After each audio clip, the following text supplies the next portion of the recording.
Welcome to Pregnancy Help Podcast. I'm here with Betty McDowell, our Vice President of Ministry Services here at Heartbeat International. And if you hear some noise in the background, that is because we are at our annual conference this week. It is Heartbeat International's 50th birthday party. We're excited to have people with us. We are doing both in-person and online today. So we have two events going on at once. There's a lot happening here, but Betty had some things that she's had on her mind about birthdays, about celebrations. And so we wanted to get those captured and shared with you all because especially if you're here, you're listening to this later and you were here at conference, I think it's a special time for everyone here just to gather and be together. So Betty, if you would like to just share what's been on your mind already in these first couple days. Thanks so much, Christine. It is just so exciting to be here, to actually have the conference happen because as everybody knows, the challenges that have happened over the last year and wondering, when does a conference happen? Can we make it happen? And we worked very hard. And so it's so exciting to actually see people here and really enjoying people being together and learning, networking. So that's been really just awesome. So we're staying here at the hotel and it's just so much easier because they're long days and short nights. And it's so nice to be together as a team to do the conference. It's one of our favorite things to do. So this morning, in the wee hours of the morning, I kind of woke up and just feeling a little sentimental of sorts and thinking about Heartbeat's 50th. And this thought came to mind, and I realized, because I've been doing a little family history, family research, and realized that today is a very specific and important day for me personally. And so it made me think about anniversaries and birthdays and how they can be so sentimental, they can be so personal, or in this case, they can be so public. In so many ways, they are memorials. It's a celebration. But the idea of anniversaries and birthdays, they're so much more than just marking a passage of time. They actually tell us a little bit about who we are. They help us understand that where we came from. They give perspective on place and on time. They help us reflect on lessons learned. We think about all the different anniversaries of things that have happened, good and not so good in our lives. I think of 9/11 or D-Day and all those things that we remember. And these kinds of anniversaries, birthdays, they also define us. They shape us. And so this morning I found myself thinking back to 100 years ago today in Italy, a woman by the name of Mary, she was the age of 25 at the time, really began a new chapter of her life. She was the youngest of 13 children. She was the only girl. And her family was very poor. Her parents married her off at the age of 14 to a man that was 13 years older than her. And by the time Mary was 18 years old, she had two children, a husband who had left to find a better life in the United States because they lived in Sicily in Italy. And a few years later, while Mary was alone raising her two sons, she was raped and conceived and had a child. It was a really tough life. So by the age of 25, she had to place this newborn baby into the care of someone in the village while she went ahead and boarded a ship to the United States with two of her sons to find her husband. Because of her circumstances and because of the shame that surrounded her, it was not something that would be acceptable for her to come with a newborn baby. So it was a very, very difficult time for her.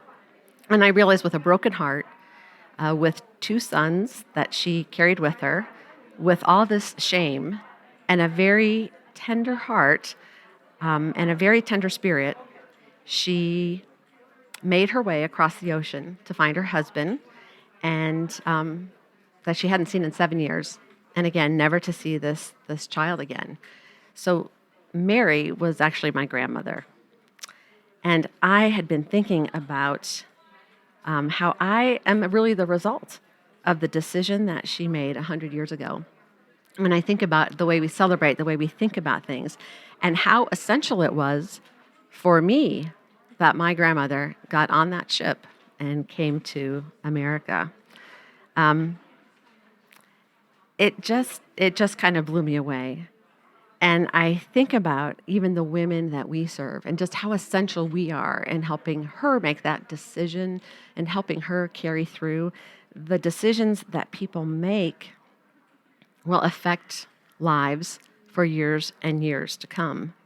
So today, as we're celebrating this, or this whole week, this whole year, really celebrating 50 years of Heartbeat, I realize that we are the result of decisions made 50 years ago to give birth to Heartbeat International. And that kind of just made me feeling so reflective about history, about important dates, about important times. And I thought, just like Mary, my grandmother Mary, could not have imagined me. She couldn't imagine me. She couldn't imagine her other 18 grandchildren and her 25, 26 great-grandchildren and so many more, even great-great-grandchildren. That decision she made, we are all the result of that. And so I just think about Heartbeat's founders. I think how could they have imagined this moment? Here we are at this hotel with 800 people. Could they have imagined that this would be what would happen 50 years later? And so, again, just kind of feeling that sentimentalism about what could happen. And so I find myself thinking about our team, our staff, all these people who are here, whether they're an exhibitor, they're an attendee, they're a speaker. They're thinking about this exact moment, and they'll have a chance to think about 50 years past. But I find myself thinking about 50 years forward, because 50 years from now, 100 years from now, it would be amazing. I can't imagine what Heartbeat will be, could be. I can't imagine the world and what it would look like with or without Heartbeat International. So it's just kind of neat to think about. Today, we are building, while we're in the present, we're going to be history. And so it's just kind of cool to think about. And I know that today what happens here at the conference is essential. I know what happens this week. I know what happens next week. It's essential. And how we have the ability to shape the future of women and children, of families, of organizations, of culture. And we're part of that today. We get to give others perspective.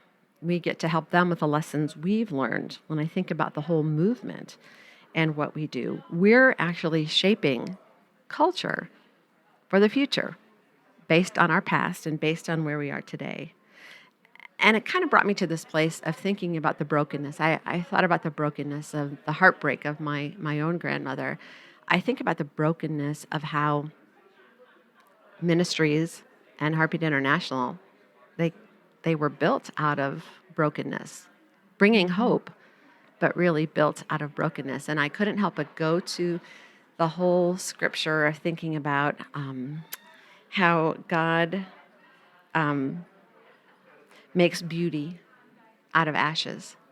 And so I personally am so grateful for 100 years of that decision that my grandmother made and what she brought into the world, because it really was beauty from ashes.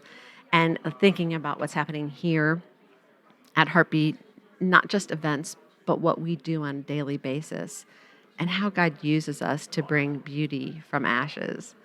And so I just find myself thinking about how essential we are in this moment in time, and how essential people were 50 years ago and 100 years ago, and how essential people will be 50 years and 100 years from now. So that's where my heart has been as I look at all these beautiful people here at the Heartbeat Conference. That's awesome. Honestly, I didn't know where that story was going to go when you start. You mentioned before we started, I have the story about my grandmother I'd love to tell. And that was, I would love to talk to her and just say, tell me more about that story and who were the people that helped her get here. And it just reminded me of like the pregnancy help work this is what people are doing.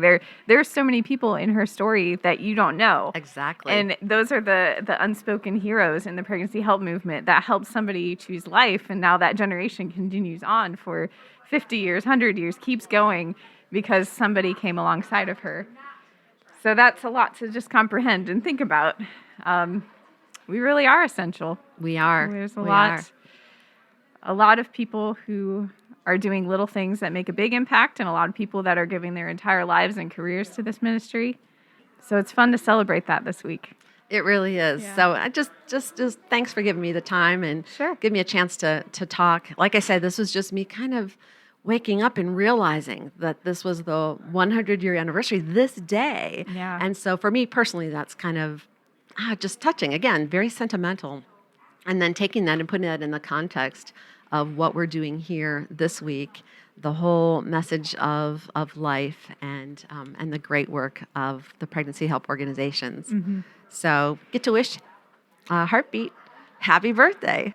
Happy birthday, Heartbeat. We have these little, we call them lollipop signs. They have big circles, and it has little fun facts about Heartbeat's history.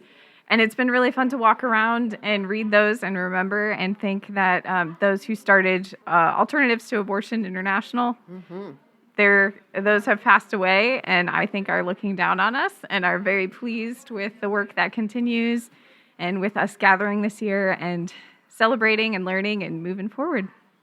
Yeah, so those who are here with us and those who have joined us from virtual for conference, we're just so glad that you're part of what's happening here in Columbus, Ohio this week. So we wish you the best, and hopefully we'll get to see each other in the future.